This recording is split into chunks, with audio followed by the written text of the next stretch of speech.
Un nombre de plus en plus important de gens se réveillent et apprennent que 99% de la population de la Terre est contrôlée par une élite d'1%.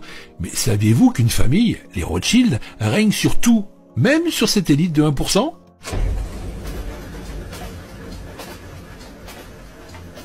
Dans la discrétion, la dynastie Rothschild est incontestablement la lignée la plus puissante de la Terre et leur richesse estimée est d'environ 500 000 milliards d'euros. Oui, 500 000 milliards d'euros. Selon les experts, les Rothschild détiendraient en fait 500 trillions, soit 500 millions de milliards d'euros. Waouh! Eh bien, sachez que si les Rothschild distribuaient leur argent à chaque être humain, sur Terre, cela ferait plus de 100 000 euros par habitant. Sympa, non? Tout cet argent provient des banques détenues et contrôlées par la dynastie Rothschild, et la liste de ces banques centrales se compte en centaines.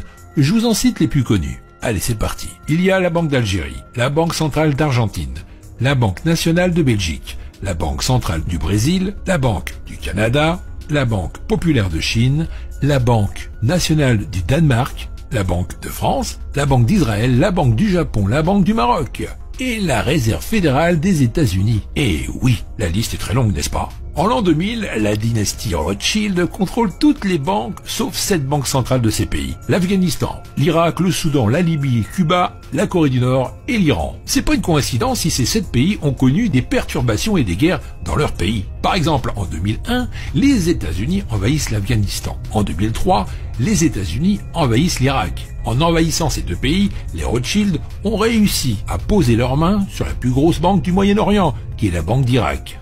En 2006, seulement 5 pays avaient des banques centrales, qui n'étaient pas du tout contrôlées par les Rothschild. Ces pays sont le Soudan, la Libye, Cuba, la Corée du Nord et puis l'Iran. En 2011, le régime de Kadhafi est tombé. Ça, on le savait aussi. Et il a laissé la Libye à la main de qui?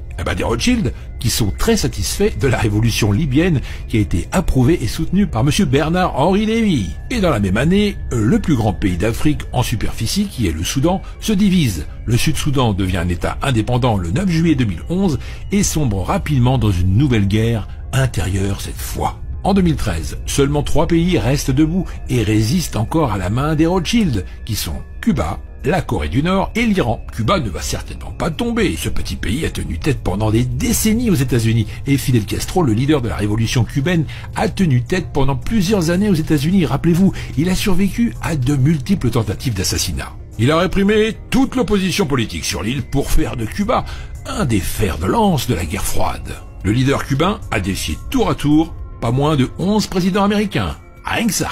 Pour la Corée du Nord, soyez sûrs, mes chers amis, que c'est très difficile pour les Américains d'infiltrer le régime nord-coréen et de créer un mouvement de résistance pour faire tomber Kim Jong-un. Et ni la Chine ni la Russie souhaitent voir s'effondrer le régime nord-coréen qui fait bien leur affaire et garde un équilibre entre les deux camps. Tu m'étonnes. En ce qui concerne l'Iran, vous le savez très bien, l'Iran est armé jusqu'aux dents. Et c'est pas dans un futur proche que l'Iran tombera, surtout avec un PIB estimé à 412,2 milliards de dollars en 2016. L'Iran est la deuxième économie de la région du Moyen-Orient et de l'Afrique du Nord, après l'Arabie Saoudite. Sa population estimée à 78,8 millions d'habitants en 2015 place également le pays au deuxième rang des pays les plus peuplés du Moyen-Orient, derrière l'Égypte. L'économie iranienne repose sur le secteur gazier et pétrolier, l'agriculture et les services se caractérisent par une présence notable de l'État dans l'industrie manufacturière et les services financiers. L'Iran occupe, lui, le deuxième rang mondial des pays producteurs de gaz naturel et le 4e rang pour ses réserves de pétrole prouvées. Donc c'est simple, n'attendez pas un renversement du régime iranien au futur.